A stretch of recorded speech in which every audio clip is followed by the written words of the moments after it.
Good afternoon, everyone. This is Group 5 presenting. We are going to have a brief talk about our virtual semiotics assignment. And we have Edie, Serafina, myself, and Azan in my group. What we designed is a poster. Here on your right side is our poster. Our target audience would be U of T students around the campus. We use COVID-19 as the background to design our poster in order to let everyone notice this is a serious situation and we need to do the right thing to protect ourselves. This is a graph which demonstrates the number of COVID cases across Canada. It shows the most cases of COVID were in the province of Ontario. The coronavirus outbreak has been going on for approximately 2 years. Now the epidemic in many parts of the globe has been alleviated to some extent. However, this does not mean that we should be less cautious and reduce protection to fight against COVID-19. Since students are going back to school, they still need to pay attention to protecting themselves. We made a poster to promote the prevention of COVID-19 and used semiotic concepts such as metaphors, Charles Morse's four-part model, and multimodality. These three concepts call on college students to protect themselves and fight against COVID-19 bravely. The semiotic concepts we have used to demonstrate our visual text is Charles Morse's four-part model, multimodality, and metaphor. First, we use Charlie Morris model as the basic concept when we're creating the poster.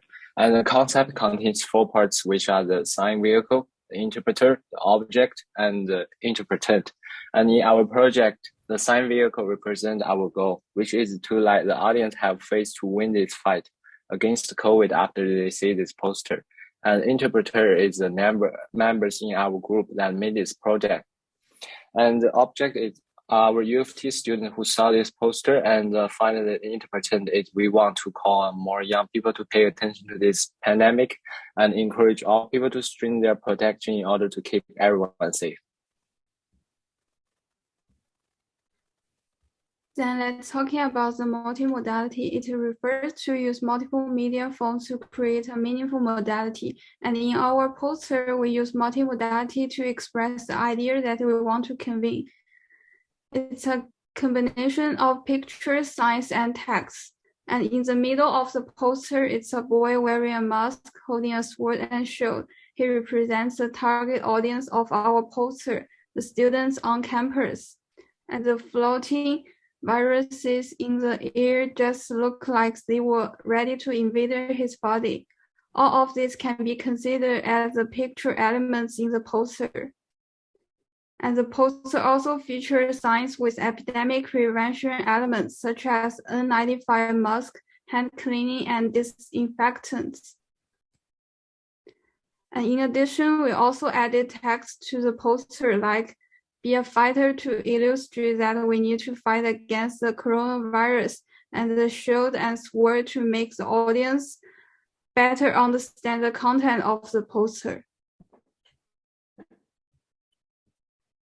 And we have metaphor in there, which are conceptual metaphor and conventional metaphor. So based on the image we made, the alcohol and other prevention articles are combined to sword and shield. This metaphor is to hope the people like soldiers can take the simplest protective measures to protect themselves from the virus. At the same time, this poster also contains a lot of Chinese elements. There's a small picture in the corner of the poster, which is a Chinese classical legend named Killing Demons of King Totali. This is a story about the king using his weapon to drive away monsters to ensure the safety of his country and people. This story is a matter of the main character of the poster. Although COVID-19 has attacked our life for a long time, we hope that people will become numb and protect themselves with their swords and shields. So it is now clear that the coronavirus is still a great threat and change to our lives. The news continues to report still a large number of confirmed diagnoses and deaths. The original purpose of this poster is not only to tell people to protect themselves, but also to hope that people will not forget the hardship of fighting the coronavirus in the beginning. When people make sure they don't get hurt by the coronavirus, they are also protecting the medical profession. Therefore, ensuring safety and health is the right and important thing to do right now. And thank you for listening. Please stay safe and healthy.